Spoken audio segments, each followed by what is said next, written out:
उमर अयूब साहब का माइक खोलें। बिस्मिल्लाहिर्रहमानिर्रहीम। बहुत शुक्रिया जनाब स्पीकर। मिनिस्टर प्लानिंग ने तो भाषण तो दे दी है और यहाँ पे अनफॉर्चुनेटली बड़ी लंबी चौड़ी बात की, पर फैक्ट्स पे जरा ब्रीविटी रखी, फैक्ट्स पे कमी रखी। सबसे पहली चीज ये जनाब स्पीकर कि इन्होंने कहा है कि फेडरल पीएसडीपी का और मंसूबे तोड़ दिए गए 18 से लेके 22 तशरीफ रखें, आपके लीडर ऑफ अपोजिशन बोल रहे हैं, आप सामने से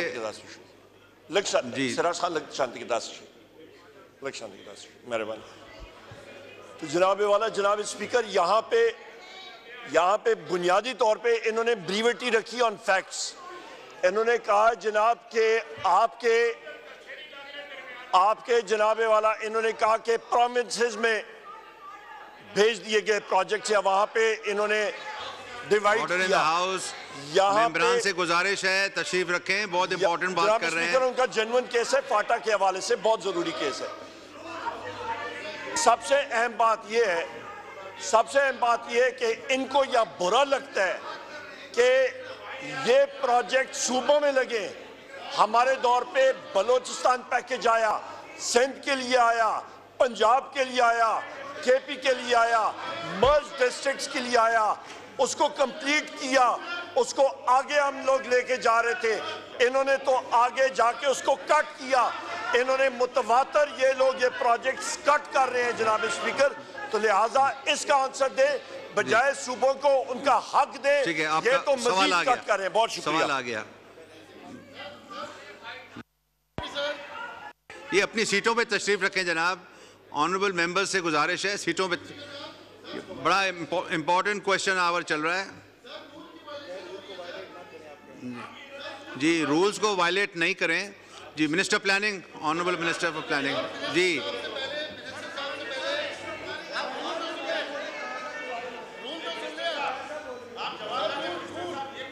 तशरीफ रखें जनाब। आप रूल नंबर 30 पढ़ें जी। जी बोले सर। ये मोहतरम लीडर ऑफ अपोजिशन ने भी अभी एक अपना खिताब फरमाया है। मैं भाषण तो नहीं कहूँगा, मैं खिताब ही कहूँगा, मेरी वोकैबुलरी ज़रा फ़र्क है। गुजारिश ये है कि इनको कौन बताए कि 2018 में जब हमने हुकूमत छोड़ी है तो पाकिस्तान का तरक्याती बजट 1000 अरब पे छोड़कर गए थे। आज 6 साल के बाद पाकिस्तान का तरक्याती बजट 1100 अरब के ऊपर खड़ा है। 2013 में जब हमारी हुकूमत आई थी तो तरक्याती बजट का हुजम 340 अरब था और हमने 5 सालों में अल्लाह के फजल से उसे 1000 अरब के ऊपर पहुंचाया। इसीलिए पूरे मुल्क के अंदर उन 5 सालों में तकरीबन 3200 अरब के रिकॉर्ड तरक्याती मंसूबे मुकम्मल हुए। तवानाई के मंसूबे लगे, मोटरवेज बनी, यूनिवर्सिटीज़ बनी, बलूचिस्तान के अंदर शाहराहों का जाल बिछा।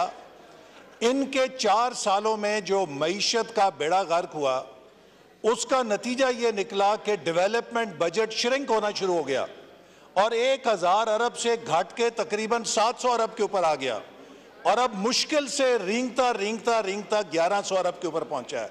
अगर पाकिस्तान की तरक्की की तबाही की कोई हुकूमत जिम्मेदार है तो वही लोग जो उसको तबाह करके गए हैं यहाँ पे खड़े होकर हमें इल्ज़ाम देते हैं, किसी और को इल्ज़ाम दें, तो इसके ऊपर तो यही कहा जा सकता है चोर मचाए शोर, और क्या कह सकते हैं जी। क्वेश्चन सैयद हुसैन तारिक सवाल पूछें। 2 सप्लीमेंट्री हो गए, फिर और सारे क्वेश्चन रह जाएंगे। उमर अयूब साहब जी 1 मिनट। उमर अयूब साहब को बहुत शुक्रिया जनाब स्पीकर। मौसूफ वजीर प्लानिंग ये बताएं कि जिस वक्त पाकिस्तान तहरीक इंसाफ की हुकूमत के खिलाफ वोट ऑफ कॉन्फिडेंस हमारा हुआ था 11 अप्रैल को, उस साल आखिर में जिस वक्त इकोनॉमिक सर्वे शाया हुई तो ग्रोथ रेट इकोनॉमिक सर्वे में क्या शाया हुई, और उसके बाद इसहाक डार जिस वक्त फाइनेंस मिनिस्टर था तो उस वक्त अगले साल क्या ग्रोथ रेट शाया हुई। बहुत शुक्रिया जी। इज़हारुल हसन का आप रिस्पॉन्ड करेंगे जी। मिनिस्टर फॉर प्लानिंग मुअज़्ज़ज़ लीडर ऑफ अपोजिशन की खिदमत में अर्ज है कि 2018 में जो हमारी हुकूमत ख़त्म हुई, सुन लीजिए, हमने 6% के ऊपर मईशत की ग्रोथ रेट छोड़ी। उसके अगले साल आप उसे क्रैश करके 1% पे ले आए। उससे अगले साल नेगेटिव 0। सुन लीजिए, सुन लेना आप। एहसान इकबाल साहब, सर एक मिनट, इधर एड्रेस चेयर को करें ना। जी सर, कि आपका फिर उलझ जाएंगे आप बहस में, प्लीज। मैंने देखिए सर, मैं इनकी बात बड़े तहम्मुल से सुनता हूं। अब इनका फर्ज है कि जवाब भी तहम्मुल से और बर्दाश्त से सुने। जब हमने हुकूमत छोड़ी तो 6% से ऊपर जीडीपी की ग्रोथ रेट जा रही थी। पाकिस्तान का शुमार 5 फास्टेस्ट इमर्जिंग इकोनॉमीज के अंदर हो रहा था। चाहे वो फोर्ब्स मैगजीन था, चाहे वो फाइनेंशियल टाइम्स था, चाहे वो इकोनॉमिस्ट था, दुनिया का हर बैनुल अक़वामी जरीदा पाकिस्तान की तरक्की के ऊपर इदारिया लिख रहा था। CPEC पाकिस्तान की पहचान बन चुका था। 2018 में इन्होंने आकर जो यू टर्न लिया उन पॉलिसीज पे, उसका पहला निशाना यह हुआ कि ग्रोथ रेट 6% से गिर के 1% पे आई। उसके बाद दूसरा निशाना यह बना कि -0 पे चली गई।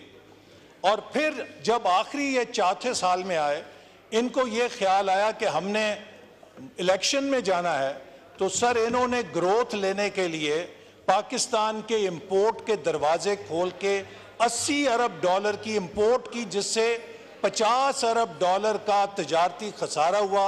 उस कंजम्पशन के साथ इन्होंने 6% की ग्रोथ तो पोस्ट कर दी, लेकिन पाकिस्तान के ज़र मुबादला के ज़खायर उस खसारे से ये उड़ा गए, तबाह कर दिए, खाली कर दिए खजाने। उसका नतीजा ये हुआ कि रुपया 120-25 से लुढ़कता लुढ़कता 300 के ऊपर आया और अब आके 285 पे थोड़ा स्टेबल हुआ है। तो इन्होंने 6% ग्रोथ लेने के लिए, जो पाकिस्तान के लिए अपनी आखिरी साल में $80 अरब की तारीख की हाईएस्ट इंपोर्ट की, जिसमें लग्जरी गाड़ियों के परमिट जारी किए गए, जिसमें फिक्सचर्स, बाथरूमों का सामान और घर के टाइलें और जो सामान तय्युश है उसका खुला परमिट बांट दिया कि कंजम्पशन बेस्ड ग्रोथ लेकर आए। उस कंजम्पशन बेस्ड ग्रोथ ने पाकिस्तान की करेंसी को तबाह कर दिया, हमारे ज़र मुबादला के ज़खायर को तबाह कर दिया, और आज तक हम उसके असरात से निकल नहीं पा रहे हैं। तो इसलिए मैं कहता हूं कि जिन्होंने CPEC को तबाह किया, मईशत को तबाह किया, वो किस अल्फाज के साथ यहाँ पे खड़े होकर किसी को इल्ज़ाम दे सकते हैं? हमने मेहनत के साथ मईशत बनाई। एक चोट लगती है हड्डी पर, एक चोट के साथ हड्डी फ्रैक्चर होती है, कई महीने उस पर प्लस्तर बांध के रखना पड़ता है। आज पाकिस्तान की मईशत पे जो प्लस्तर चढ़ा हुआ है, उस ज़र्ब के जिम्मेदार ये लोग हैं जो पाकिस्तान की मईशत को तबाह करके गए हैं।